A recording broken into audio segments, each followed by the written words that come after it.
JP, ano yung laman ng memorandum na inilabas ng LTFRB?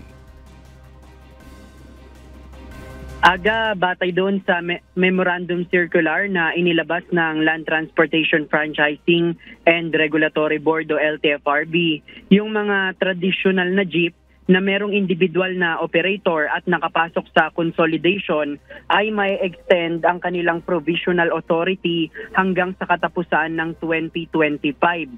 At naglabas nga ng memorandum ang LTFRB para i-extend ang provisional authority ng mga traditional na jeep hanggang December 31, 2025. Ito yung MC 2024-0043 na naka-upload na ngayon sa kanilang official website. Sakop nito yung mga jeep na nagpasa ng intent of consolidation hanggang noong huling deadline nitong November 29, 2024.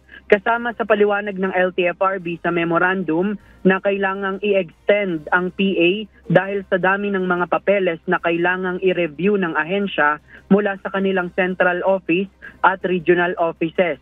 Itong memorandum na ito ay kaugnay ng implementasyon ng gobyerno sa Public Transport Modernization Program o PTMP. Merong effectivity date ito noong December 9, araw ng Lunes.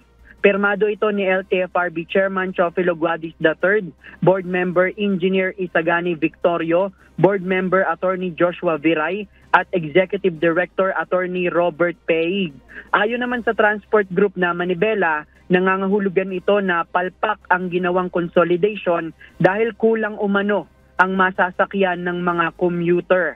Binigyang diin ng grupo na taon-taon na lang ay ine-extend ang PA, gayong ang ipinananawagan nila ay yung 5 taong bisa ng prangkisa ng mga tradisyonal na jeep.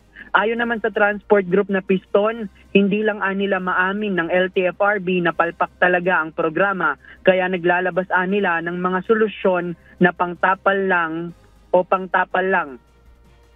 Para sa konteksto aga ng ating mga kasangbahay, yung provisional authority ay inisyu ng LTFRB doon sa mga traditional na jeep kapalit ng pagbibigay ng prangkisa upang patuloy silang makapamasada.